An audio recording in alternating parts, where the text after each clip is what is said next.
wabarakatuh. Halo teman-teman, apa kabar? Alhamdulillahirrabbilalamin. Pada kesempatan kali ini saya akan membacakan kitab Bidayatul Hidayah bab adab tayamum. Mungkin dari teman-teman yang memiliki kitab Bidayatul Hidayah bisa dibuka untuk bab adab tayamum dan disimak. Bismillahirrahmanirrahim. Adabut tayamumi. Adab-adab tayamum. Fa in ajasta anis dirmalil ma'i, apabila engkau tidak bisa menggunakan air, lifaqdihi ba'dat tolabi, karena memang tidak ada sesudah dicari, au li'udhrin mim maradin, atau karena udur yaitu sakit, au limani'i minal musuli ilaihi, atau adanya sesuatu penghalang yang menghalangi air tersebut keluar, min suburin au habsin, dari binatang buas atau penghalang lainnya, au kanal ma'u hadiru tahtaju ilaihi, atau adanya air yang ada sedang dibutuhkan olehmu, yang atoshika au atoshi rofikika, karena kamu sedang haus atau orang lain yang sedang haus, au kana mulka li ghairika, atau karena air tersebut milik orang lain, walam yuba ila bi aktsari min thamanil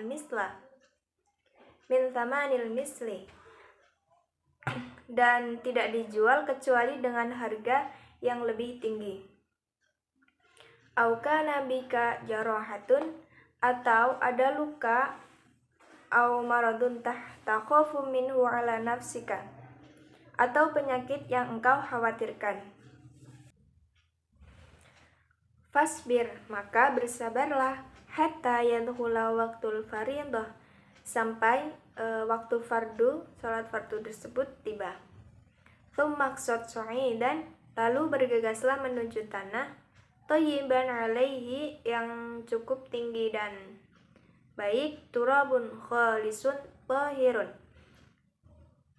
yang bersih, suci dan lembut. Fadrib alaihi bikaifika, maka tepukkanlah tanganmu di atas debu dengan menggunakan telapak tanganmu. Dhamman baina asabi'ika, seraya merapatkan jari-jarimu.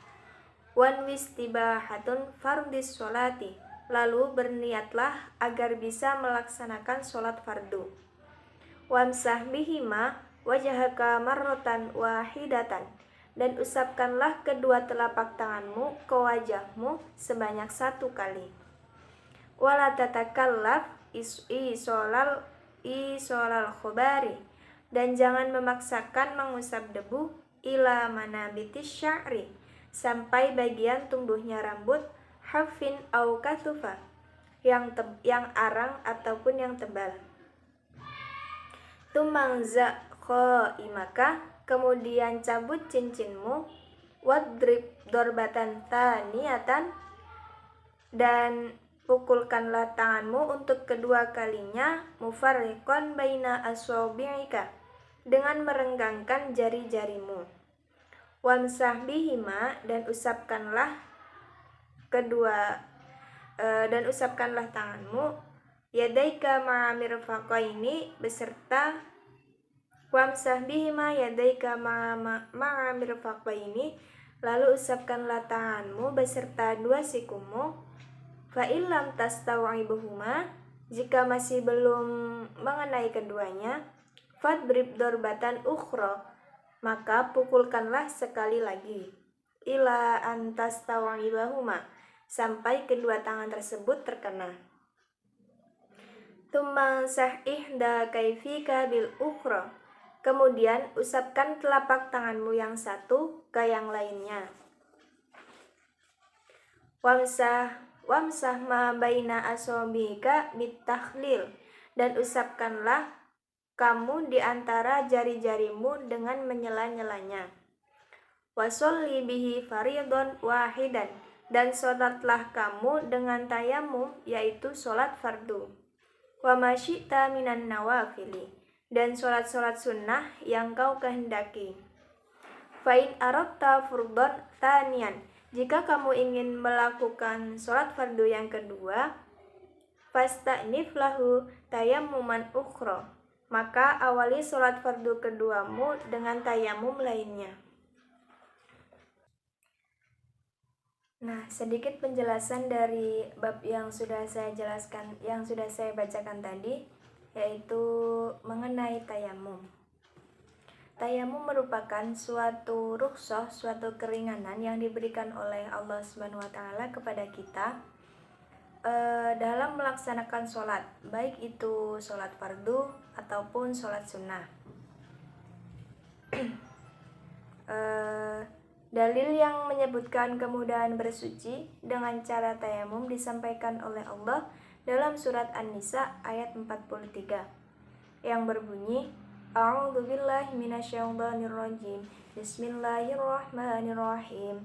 Ya ayyuhalladzina amanu la taqrabus sholata wa antum sukara hatta ta'lamu ma taquluna wa la junaban illa 'abirin sabilin hatta taghtasilu wa in kuntum marda aw 'ala safarin aw jaa'a ahadum minkum minal ghaiti aw lamastumun nisaa falam tajidu ma'an fatayammamu sa'idan thayyiban famsahu biwujuhikum wa aydiyakum innallaha kana 'afuwan ghafura, yang artinya, dan jika kamu sakit atau sedang dalam musafir atau datang dari tempat buang air, atau kamu telah menyentuh perempuan kemudian kamu tidak mendapat air, maka bertayamumlah dengan tanah yang baik atau suci, sapulah mukamu dan tanganmu. Nah, dari tersebut menjelaskan bahwa salah satu cara untuk bersuci dari hadas besar maupun hadas kecil yaitu dengan bertayamum. Nah, suatu tayamum itu dilaksanakan karena adanya suatu alasan. Beberapa alasan-alasan seperti yang sudah saya bacakan tadi, yaitu dari kitab Bidayatul Hidayah. Yang pertama yaitu sulit ditemukannya air. Sudah mencari kemana-mana, namun tidak juga muncul air. Maka dalam keadaan ini bertayamumlah untuk menghilangkan hadas, baik itu hadas kecil maupun hadas besar. Kemudian atau karena sakit. Sakit di sini yaitu sakit yang apabila kita menyentuh air, apabila kita berwudu menggunakan air, sakit ini akan bertambah parah. Maka dalam keadaan ini orang yang sakit tersebut diperbolehkan bertayamum untuk melaksanakan sholat atau sholat-sholat yang lainnya. Kemudian alasan lainnya lagi yaitu adanya suatu penghalang. Dan kemudian adanya air tersebut hanya sedikit dan hanya bisa digunakan untuk minum.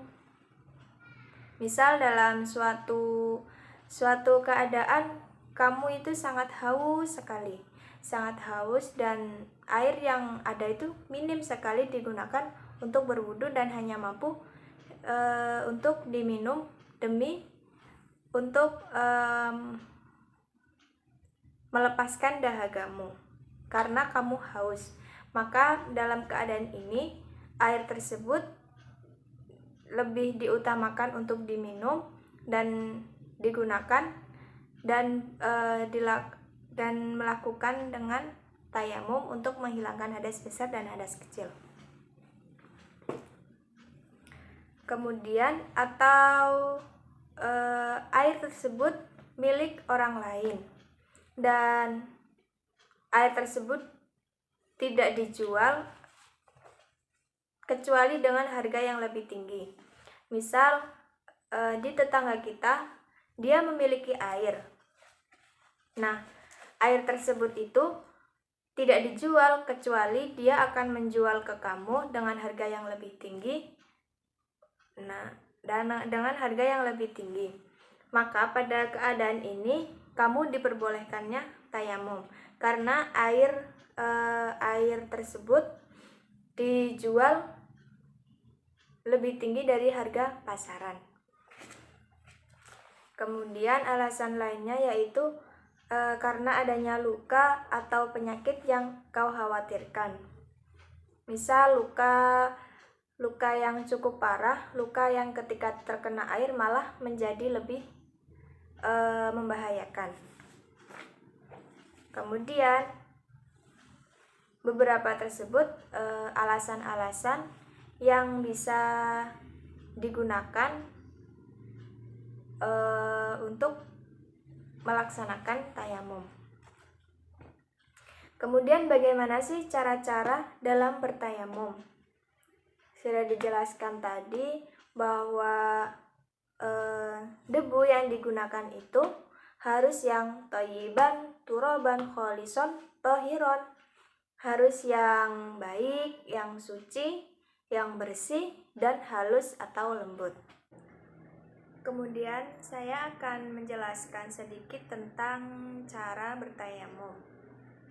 Untuk yang pertama yaitu kita menyiapkan debu yang akan digunakan untuk bertayamum. Debu yang digunakan pula yang sudah dijelaskan tadi yaitu debu yang bersih, suci, halus, dan baik. Kemudian langkah yang kedua yaitu meletakkan telapak tangan kita di atas debu yang bersih tersebut, seraya merapatkan jari-jari kita, kemudian dengan berniat dalam hati agar diperbolehkannya sholat, yaitu bismillahirrahmanirrahim, nawaitu tayammuma listibahati sholati lillahi ta'ala. Kemudian kita usapkan ke wajah kita. Tidak perlu dipaksakan agar sampai ke bagian tumbuh rambut kita.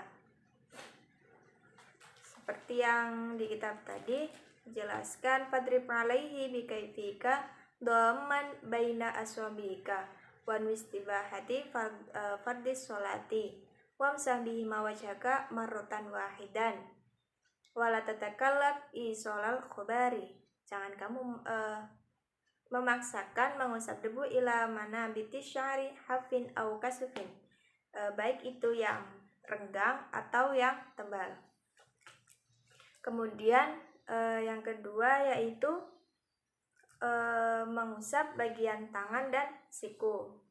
Diulangi lagi, menepukkan telapak tangan kita di atas debu yang tadi, kemudian diusapkan ke bagian tangan beserta kedua siku. Nah, apabila terdapat cincin di tangan, maka cincinnya harus dilepas terlebih dahulu. Kemudian apabila tangan kedua bagian tangan dan siku ada yang belum terkena debu, maka diulangi lagi untuk menepukkan tangan di atas debu tersebut, kemudian diusapkan kembali sampai tangan dan beserta sikunya itu terkena. Kemudian sudah bisa dilaksanakan sholat fardu.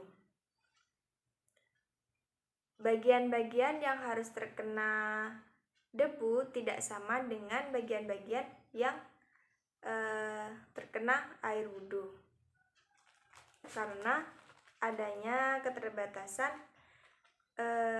media yang digunakan dalam bersuci. Mungkin cukup sekian yang dapat saya sampaikan. Kurang lebihnya saya mohon maaf apabila terdapat kekeliruan materi atau kekurangan materi yang saya berikan. Saya mohon maaf yang sebesar-besarnya. Wassalamualaikum warahmatullahi wabarakatuh.